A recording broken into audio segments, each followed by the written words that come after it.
So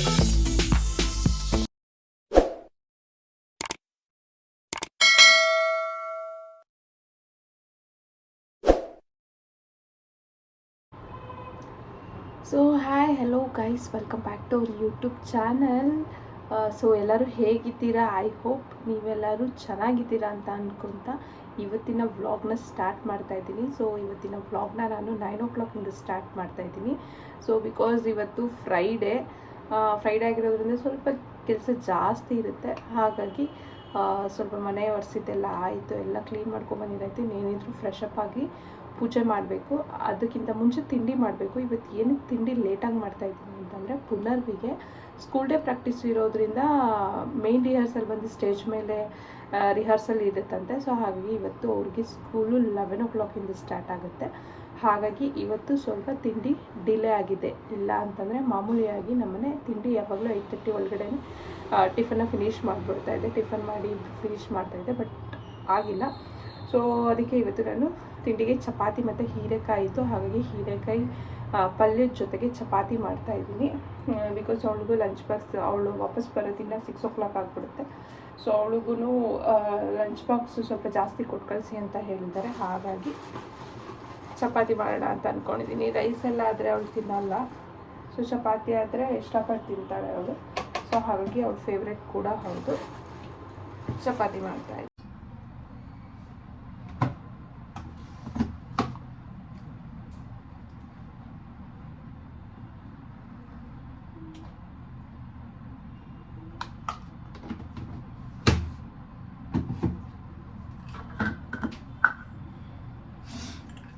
so chapati ಹಿಟ್ಟಿಗೆ ಸ್ವಲ್ಪ ಸಕ್ಕರೆ ಹಾಕೋದ್ರಿಂದ ಸಾಫ್ಟಾಗಿ ಬರುತ್ತೆ ಚಪಾತಿ.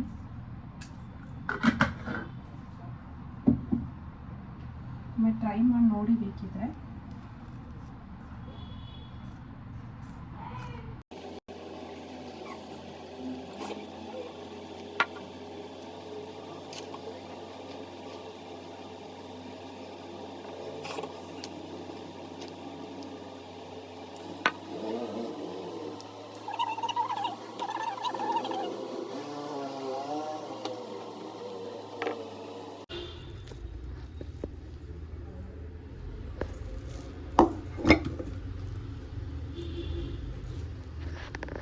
ನಾನು ಚಪಾತಿ ಕಾಂಬಿನೇಷನ್ಗೆ ಹೀರೆಕಾಯಿ ಗೊಜ್ಜನ್ನ ಮಾಡ್ತಾಯಿದ್ದೀನಿ. ಯಾರಿಗೆಲ್ಲ ಹೀರೆಕಾಯಿ ಇಷ್ಟ ಆಗಲ್ಲ, ಮುಖನ ಸಿಂಧರಿಸ್ತಾರೋರಿಗೆ ಈ ಥರ ಒಮ್ಮೆ ಟ್ರೈ ಮಾಡಿಕೊಡಿ. ಗೊಜ್ಜನ್ನ ತುಂಬಾ ಇಷ್ಟಪಟ್ಟಿರ್ತಾರೆ.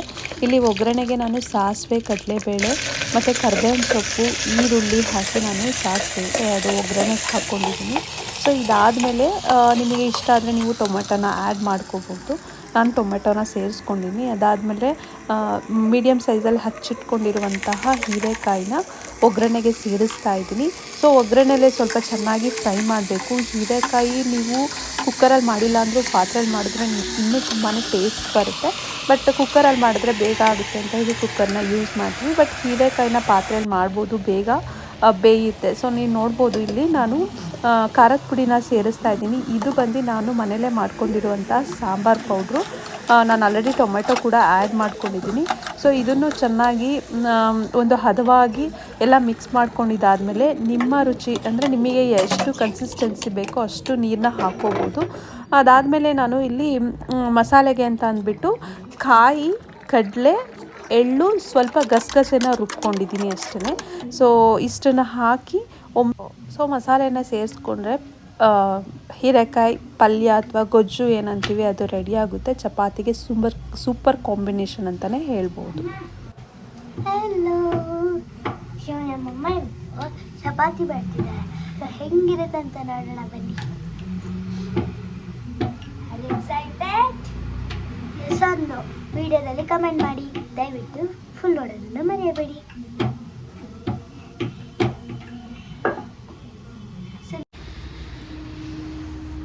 ಆಲ್ಮೋಸ್ಟ್ ಕಳಿಸೋಷ್ಟೊತ್ತಿಗೆ ಸಾಕಾಗೋಗ್ಬಿಡುತ್ತೆ. ಚಪಾತಿ ಬೇರೆ ಮಾಡಿದ್ದೆ. ಸೊ ಸ್ವಲ್ಪ ಟೈಮ್ ಆಯಿತು. ಬಿಕಾಸ್ ಚಂದು ಬಾಕ್ಸ್ಗೆ ಮತ್ತು ತಿನ್ನೋದಕ್ಕೆ, ಪುನರ್ವಿ ತಿನ್ನೋದಕ್ಕೆ. ಸೊ ಆಲ್ಮೋಸ್ಟ್ ಎಲ್ಲ ಹಾಕೋಷ್ಟೊತ್ತಿಗೆ ಲೇಟೇನಾಗಿಲ್ಲ. 11ಕ್ಕೆ ಬರೋಕ್ಕೆ ಹೇಳಿರೋದು. ಇವಾಗ ಆಲ್ರೆಡಿ 10:36ಗೆ ಹೊರಟಿದ್ದಾರೆ. ಏನು ಇಲ್ಲಿಂದ ತುಂಬಾ ನಿಯರ್ ಬೈ ವಿತಿನ್ 1 ಕಿಲೋಮೀಟರ್ ಇದೆ ಅಷ್ಟೇ ಅವಳ ಸ್ಕೂಲು. ಸೊ ಒಂದು 10-15 ಮಿನಿಟ್ಸ್ಗೆಲ್ಲ ಹೊರಟೋಗ್ಬಿಡ್ತಾರೆ. ಎಕ್ಸಾಕ್ಟ್ 10:45 ಒಳಗಡೆ ಇರಬೇಕಂತ ಹೇಳಿದ್ದಾರೆ ಮಕ್ಕಳು. ಸೊ 10:45 ಒಳಗಡೆ ಎಲ್ಲ ಇರ್ತಾರೆ. ಸೊ ಬನ್ನಿ, ಎಲ್ಲ ಅವರಿಬ್ಬರಂತೂ ಹೋಗಿದ್ದಾಯಿತು. ಇನ್ನೇನಿದ್ರು ನನ್ನ ಕೆಲಸಗಳು. ಸೊ ಗೈಸ್, ಫ್ರೈಡೇ ಪೂಜೆನ ಮುಗಿಸಿ ಇವಾಗ ತಿಂಡಿ ತಿನ್ನುವ ಸಮಯ. ಸೊ ಪೂಜೆ ಎಲ್ಲ ಮಾಡಿದ್ದಾಯಿತು. ಏನೇನು ಬೇಕೋ ಎಲ್ಲ ಬೇಡ್ಕೊಬಿಡಿ. ಆ ಮಹಾಲಕ್ಷ್ಮಿ ಖಂಡಿತವಾಗ್ಲೂ ನಿಮಗೆ ಕೋಟೆ ಕೊಡ್ತಾಳೆ. ಆದರೆ ನೀವು ಭಕ್ತಿಯಿಂದ ಬೇಡ್ಕೋಬೇಕು ಅಷ್ಟೇ. ಸೊ ಚಪಾತಿ ಹರಿಯೋಣ ಅಂತ ಹೇಳಿ ಎಲ್ಲನೂ ರೆಡಿ ಮಾಡ್ಕೊಂಡಿದ್ದೀನಿ. ಏನಾದರೂ ಹೇಳಿ ಗೈಸ್, ಅಮ್ಮನ ಮನೇಲಿ ಇದ್ದಿದ್ದ ಲೈಫೇ ಚೆನ್ನಾಗಿತ್ತು. ಬೇಕಂದ ತಕ್ಷಣ ಅಮ್ಮ ಅದು ಬೇಕು, ಅಮ್ಮ ಇದು ಬೇಕು ಅಂತ ಫುಲ್ಲು ಡಿಮ್ಯಾಂಡ್ ಮಾಡ್ತಾಯಿದ್ವಿ. ಇವಾಗ ಏನೇ ಆದರೂ ನಾವೇ ಮಾಡ್ಕೋಬೇಕು, ನಾವೇ ತಿನ್ನಬೇಕು. ಸೊ ಹೀರೆಕಾಯಿ ಸಿಪ್ಪೆ ಹಾಗೆ ಇಟ್ಟಿದ್ದೀನಿ. ನಾನು ಇನ್ನೂ ಚಟ್ನಿ ಮಾಡಿಲ್ಲ, ಮಾಡ್ತೀನಿ. ಸೊ ಆಮೇಲಿಂದ ಮಾಡ್ತೀನಿ. ಸೊ ಹಾಗಾಗಿ ಇದನ್ನು ಫ್ರಿಜ್ಜಲ್ಲಿ ಇಟ್ಬಿಡ್ತೀನಿ.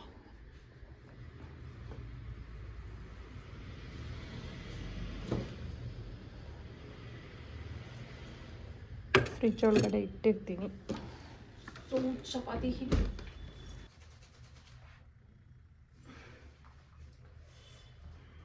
ಏನು ಗೊತ್ತಾ, ಅಮ್ಮನ ಮನೆ ಇದ್ದಾಗ ಲೈಫೇ ಒಂಥರ ಚೆಂದ. ಡಿಮ್ಯಾಂಡ್ ಮಾಡಿ ಅಮ್ಮನ ಹತ್ರ ಮಾಡಿಸ್ಕೋಬೋದು. ಈ ಮದುವೆ ಆದಮೇಲೆ ನಮ್ಮ ಕೆಲಸ ನಾವೇ ಮಾಡ್ಕೋಬೇಕು. ವಿಚಾರ ಆದರೂ ಮಾಡಲೇಬೇಕು, ಖುಷಿಯಾದರೂ ಮಾಡಲೇಬೇಕು. ಏನು ಮಾಡ್ತೀರಾ, ಹುಡುಗಿರ ಲೈಫೇ ಇಷ್ಟ ಅಲ್ವಾ, ಏನೂ ಮಾಡೋಕ್ಕಾಗಲ್ಲ. ಅಮ್ಮನ ಮನೇಲಿದ್ದಾಗೆಲ್ಲ ಚಾಲಿ ಚಾಲಿ, ಗಂಡನ ಮನೆಗೆ ಬಂದಾಗೆಲ್ಲ ನಮ್ಮ ಎನರ್ಜಿ ಖಾಲಿ. ಸೊ ಓಕೆ, ಇದನ್ನ ಎಂಜಾಯ್ ಮಾಡ್ಕೊಂಡು ಮಾಡೋಣ ಅಲ್ವಾ, ಯಾಕೆ ಬೇಜಾರು ಮಾಡ್ಕೋಬೇಕು. ನಮ್ಮವ್ರಿಗೋಸ್ಕರ ಮಾಡ್ಕೊಡ್ತಾಯಿದ್ದೀವಿ.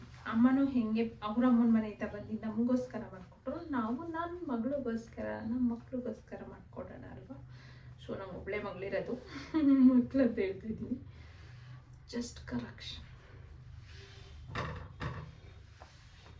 ನಾನು ಏನು ಗೊತ್ತಾ, ಏನೇ ಮಾಡಿದ್ರು ಎಕ್ಸಾಕ್ಟ್ ಕ್ವಾಂಟಿಟಿ ಮಾಡ್ತೀನಿ. ಬಟ್ ಅದು ಹೆಂಗೆ ಅಂತ ಗೊತ್ತಿಲ್ಲ. ನಾನು ಅಳತೆ ತೊಗೊಳ್ಳಲ್ಲ, ಏನೂ ತೊಗೊಳ್ಳಲ್ಲ, ಎಕ್ಸಾಕ್ಟ್ ಕ್ವಾಂಟಿಟಿ ಮಾಡ್ತೀನಿ. ಇವನ್ ನನ್ನ ತೆಗಿ ಬೈತಾ ಇರ್ತಾರೆ ಯಾವಾಗಲೂ, ಅಲ್ಲ ಒಂಚೂರು ಜಾಸ್ತಿ ಮಾಡ್ಬಿಡಕ್ಕೆ ಏನು ನಿನಗೆ, ಏನು ಮಾಡಿದ್ರು ಎಕ್ಸಾಕ್ಟಾಗಿ ಟಿಫನ್ ಅಂದರೆ ಅದು ಟಿಫನ್ಗೆ ಖಾಲಿ ಆಗಿಬಿಡ್ಬೇಕು. ಅದನ್ನ ಒಂಚೂರು ಎಕ್ಸ್ಟ್ರಾ ಮಾಡೋಲ್ಲ ನೀನು. ಟೇಸ್ಟ್ ಇದ್ದರೆ ಇನ್ನೊಂಚೂರು ತಿನ್ನಬೇಕು ಅಂತ ಅನಿಸುತ್ತೆ, ಎಕ್ಸ್ಟ್ರಾ ಮಾಡಿರಲ್ಲ ಅಂತ. ಸೊ ಚಪಾತಿನೂ ಅಷ್ಟೇನೆ. ಇವತ್ತು ಆ್ಯಕ್ಚುಲಿ ಒಂದು 4 ಚಪಾತಿ ಎಕ್ಸ್ಟ್ರಾ ಮಾಡಬೇಕಾಗಿತ್ತು. 4 ಅಲ್ಲ 5 ಚಪಾತಿ ಎಕ್ಸ್ಟ್ರಾ ಮಾಡಬೇಕಾಗಿತ್ತು. ಸೊ ಮಾಡಿದ್ದೆ ಎಕ್ಸಾಕ್ಟಾಗಿ. ಇವಾಗ ನನಗೆ ಬೇಕಾಗಿರೋಷ್ಟು ಚಪಾತಿ ಹಿಟ್ಟು ಇದೆ ಆ್ಯಂಡ್ ಒಂದು ಎಕ್ಸ್ಟ್ರಾ ಇದೆ. ಯೂಶ್ವಲಿ ನಾನು ತಿನ್ನೋದು ಓನ್ಲಿ 4 ಚಪಾತಿ ಅಲ್ಲ, 3 ಚಪಾತಿ. ಒಂದು ಎಕ್ಸ್ಟ್ರಾ ಇರುತ್ತೆ, ಮಧ್ಯಾಹ್ನ ತಿನ್ನೋಣ. ಸೊ ಖಾಲಿ ಆಗೋಯ್ತು ಹಿಟ್ಟು. ನಾನು ಮತ್ತೆ ಅದನ್ನು ಫ್ರಿಜ್ಜಲ್ಲಿ ಇಡೋದು, ಸಂಜೆಗೆ ಮಾಡೋದು ಅದೆಲ್ಲ ಮಾಡಲ್ಲ. ಇನ್ ಕೇಸ್ ಬೇಕು ಅಂತಂದರೆ ನಾನು ಎಕ್ಸ್ಟ್ರಾನೇ ಹಿಟ್ಟು ಕಲಿಸ್ಕೊಂಡು ಮಾಡ್ತೀನಿ. ಬಟ್ ಅದೇ ಹಿಟ್ಟನ್ನ ನಾನು ಪದೇ ಯೂಸ್ ಮಾಡೋಕ್ಕೆ ಹೋಗಲ್ಲ. ಮತ್ತು ಟೇಸ್ಟ್ ಇರಲ್ಲ ಗೈಸ್. ಚಪಾತಿನ ಕಲಿಸ್ಬಿಟ್ಟು ಅವಾಗ ಕಲಸಿ ಒಂದು ಅರ್ಧ ಗಂಟೆ ನೆನೆಸ್ಬಿಟ್ಟು ನಾವು ರುಬ್ಕೊಂಡ್ರೆ ಅಂತ ಇದ್ದೀನಿ, ಅದನ್ನು ಅರ್ಧಿ ಬೇಯಿಸಿದ್ರೆ ಅವಾಗಷ್ಟೇ ಅದ್ರದ್ದು ಟೇಸ್ಟ್ ಬರೋದು. ಸೊ ಬನ್ನಿ, ಅರಿತಾ ಇದ್ದೀನಿ. ಅರಿಯೋದು ಕಾಣಿಸ್ಬೇಕಾ?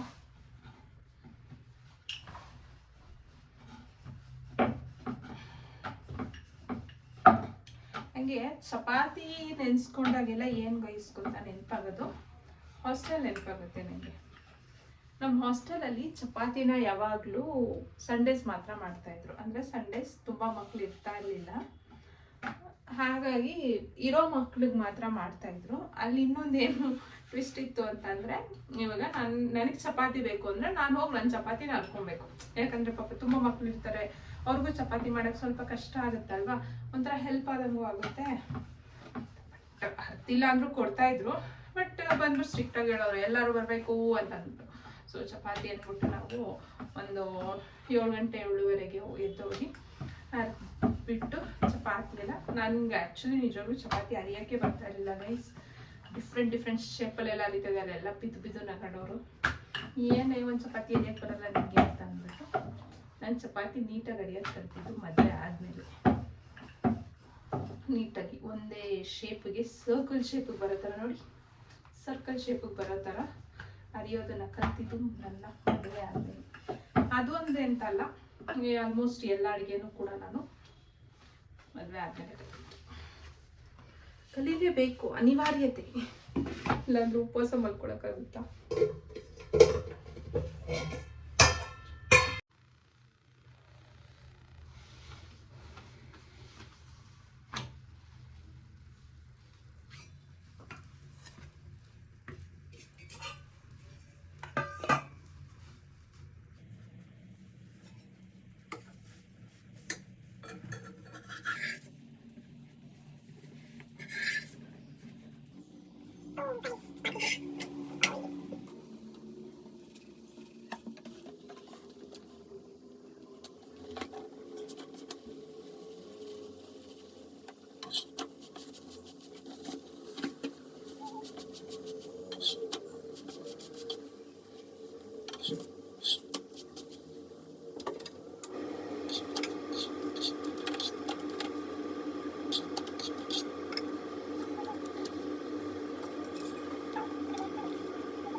ಸೊ ಚಪಾತಿ ಜೊತೆಗೆ ಹೀರೆಕಾಯಿ ಪಲ್ಯ ಅಂತೂ ನನ್ನ ಫೇವ್ರೆಟ್ ಕಾಂಬಿನೇಷನು. ಸೊ ಅದ್ರ ಜೊತೆಗೆ ಟಿ ವಿ ನೋಡ್ತಾ ನನ್ನ ಟಿಫನ್ನ ನಾನು ಮುಗಿಸ್ತಾ ಇದ್ದೀನಿ. ಟಿ ವಿಲಿ ಯಾವ ಶೋ ನೋಡ್ತಾ ಇದ್ದೀನಿ ಅಂತ ಅಂದರೆ my favourite show Bigg Boss season 11ನ ನೋಡ್ತಾ ಇದ್ದೀನಿ.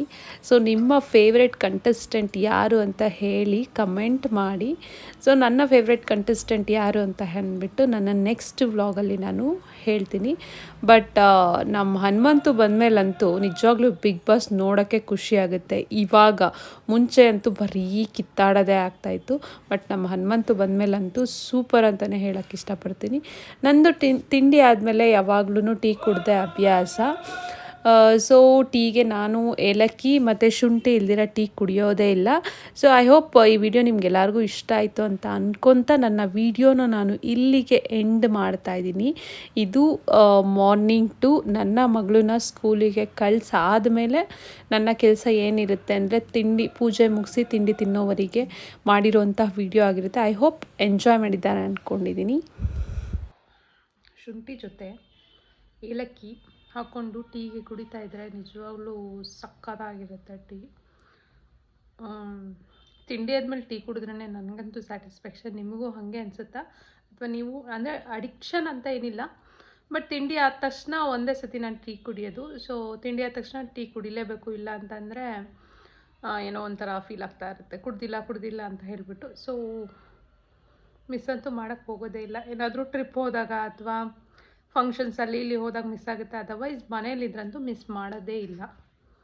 All time favourite tea. ನಿಮಗೂ ಹಂಗೆ ಅನಿಸಿದ್ರೆ ಕಮೆಂಟ್ ಮಾಡಿ.